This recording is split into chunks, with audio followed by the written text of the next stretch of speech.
So this reasoning, I don't want to help them because it'll cause problems for the Jews. That's not right.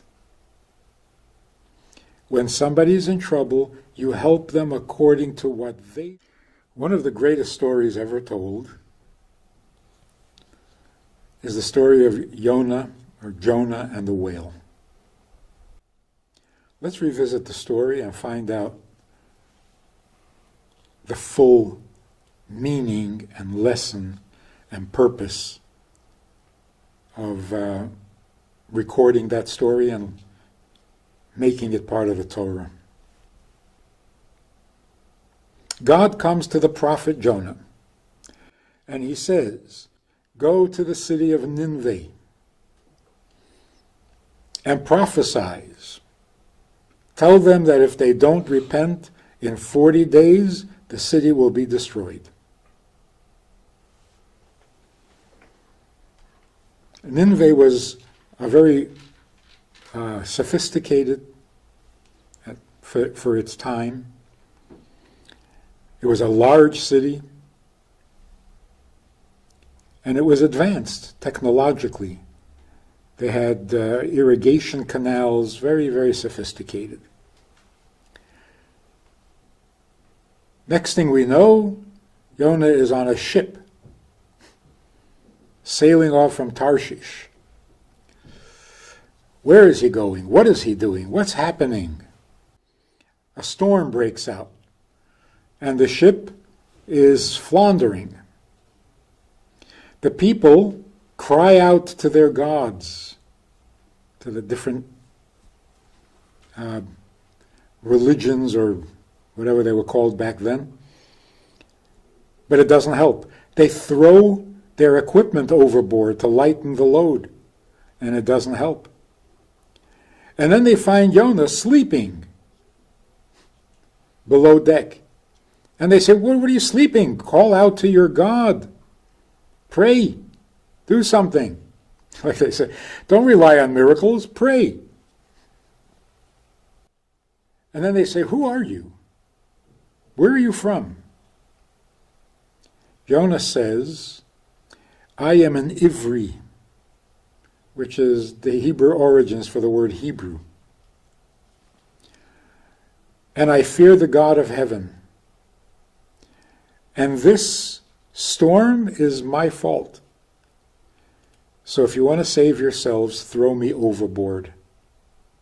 Throw me into the ocean. They ask God for forgiveness for what they're about to do, and they throw him overboard. And the storm abates. And they are so grateful, they offer up sacrifices to the God of Israel. Meanwhile, God arranges for a large fish to swallow Jonah. And Jonah is in the bowels of this fish for 3 days. There was actually a story years ago about a teenager who was swallowed by a whale. Someplace in Sweden, off of Sweden. And I don't remember how long it was, but the fish spit him out. And of course they rushed him off to the hospital. The only lasting ill effects was that he lost his pigmentation. The acids in the fish's stomach took all the pigmentation, and he was completely pale and white. Anyway, the fish spits Jonah out, and Jonah goes to Nineveh to deliver the prophecy. He comes there and he says to the people, if you don't repent within 40 days, Nineveh is finished. The king proclaimed a fast. Everyone should fast, including the animals. And everyone should change their ways and become good and do what's right in the eyes of God. And the city was saved. Jonah is severely uncomfortable, very stressed about the whole thing. And God says to him, with the number of people, the population of Nineveh, and their cattle, people who don't know right from left, up from down, should I not have compassion on them? That's the end of the story. Now let's figure out what in the world was going on.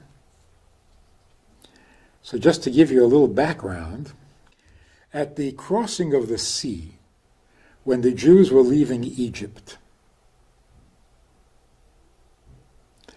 all the Egyptians drowned. Their chariots, their horses, their riders, they all drowned. All but one. One Egyptian survived that whole event, and that was Pharaoh. Pharaoh himself. A few years later, Pharaoh is the king of Nineveh. He was saved because God wanted him to spread the story. He was the eyewitness. So he spent his life telling the story to all the nations that he visited, and he became the king of Nineveh. I'll tell you why that's relevant. God tells Jonah, deliver this prophecy. Jonah knew that when he delivers the prophecy, the people will repent. And that distressed him terribly. Because Jews had sinned, and they had had prophets warning them, and they didn't listen. Now, the non-Jewish city of Nineveh is going to repent after one prophecy from one prophet. How is that going to make the Jews look? So Jonah figured, I can't do this to my people. But if I don't deliver the prophecy, I will lose my prophecy. I will no longer be a prophet, and I will be punishable by death. The prophet who does not deliver a prophecy is punishable by death.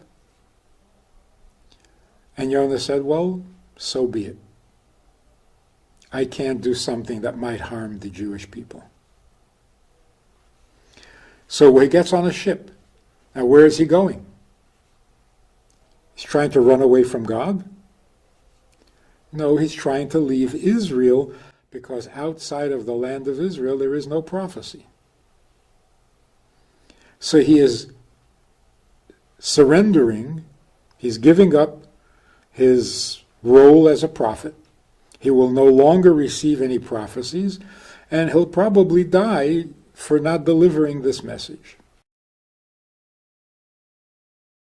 Now he's on the ship and there's a storm.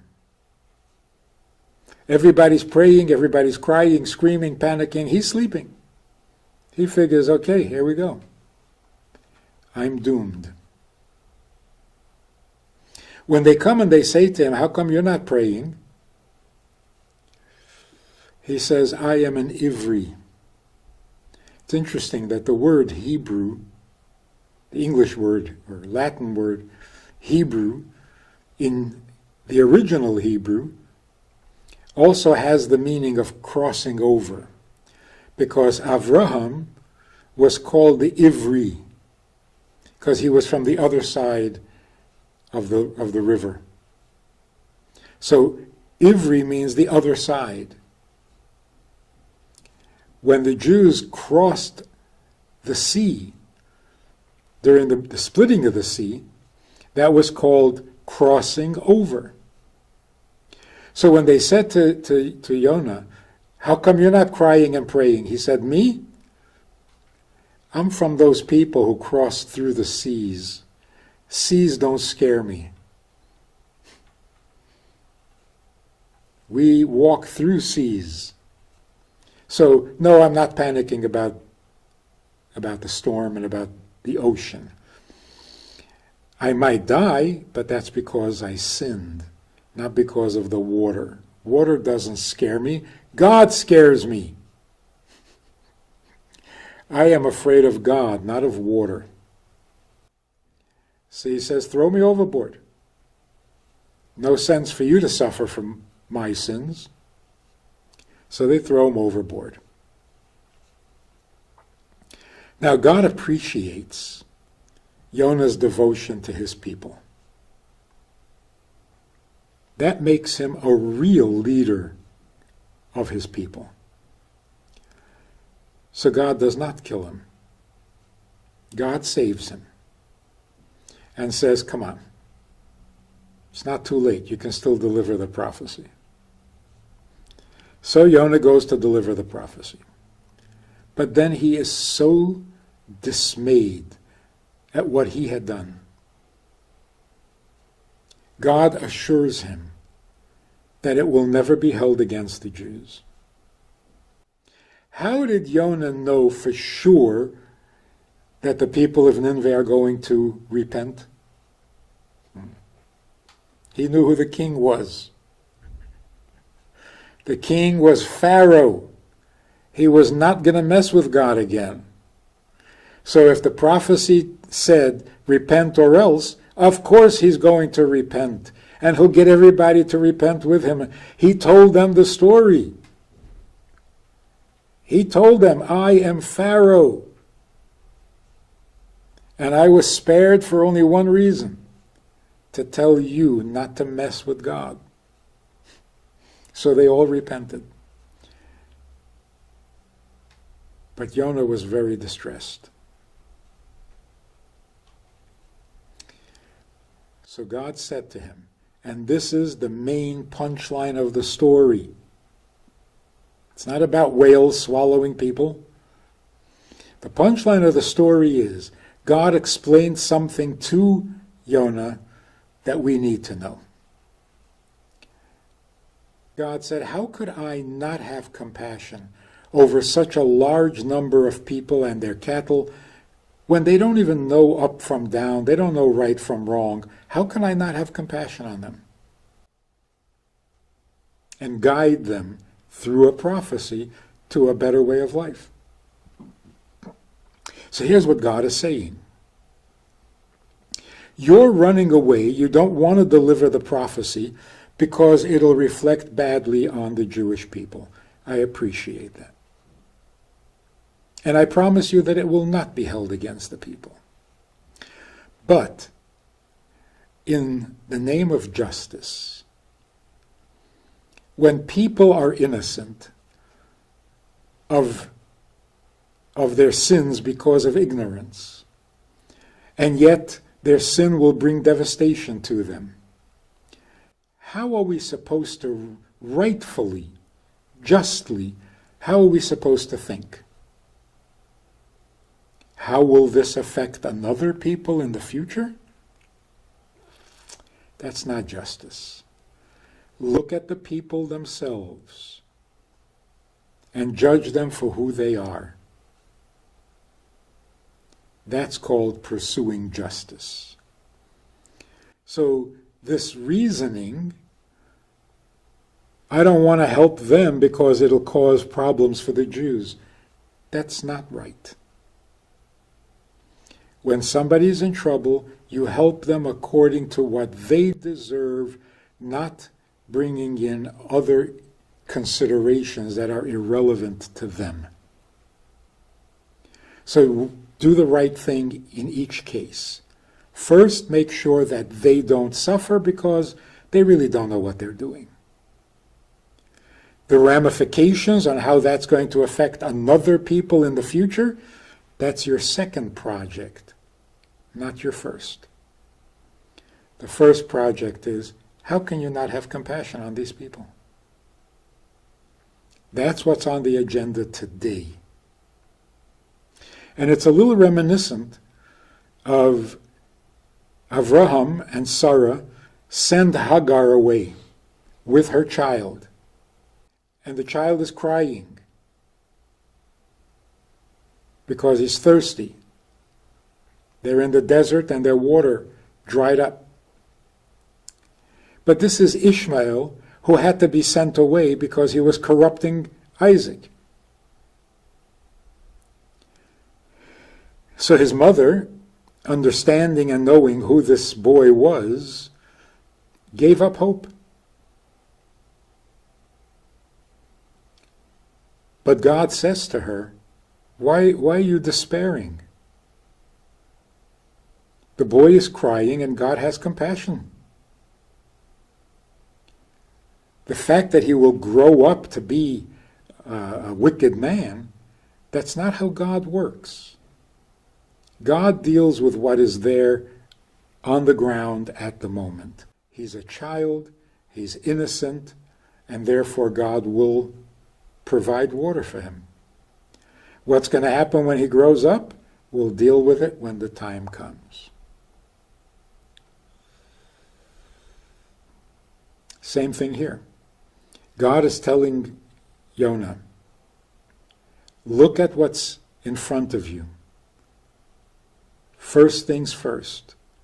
Pursue the justice that is appropriate for the time, for the place, and for the people. Then we'll worry about the future ramifications. So we read this entire story on Yom Kippur. Why? Because we're sitting there in synagogue on Yom Kippur thinking, I'm trying to repent, I'll be good, I won't do that again, and I probably will. I'll probably do it again. So my repenting is meaningless. It's shallow, it's hypocritical, it's not sincere. The story comes and says, that's not how God looks at it.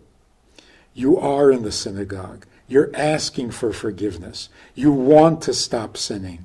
God judges you for what he sees right now. What's going to be in the future? We'll deal with that when the time comes. But today, you are forgiven. Mostly because you don't know right from wrong. You don't know up from down, so can't really consider you guilty.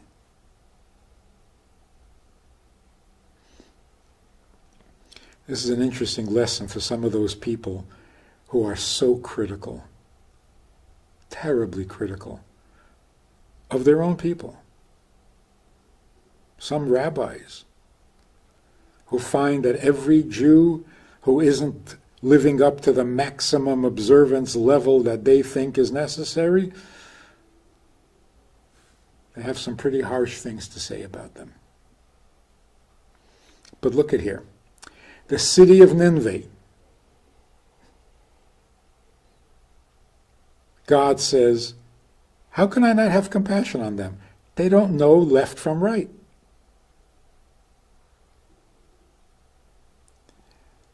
These rabbis or people, here we're talking about your own people who don't know left from right. And you condemn them? So unacceptable. So that is the rest of the story on Jonah and the whale. The punchline is, treat everyone according to what they deserve at the moment. Don't project, don't predict, don't punish them for what might be tomorrow.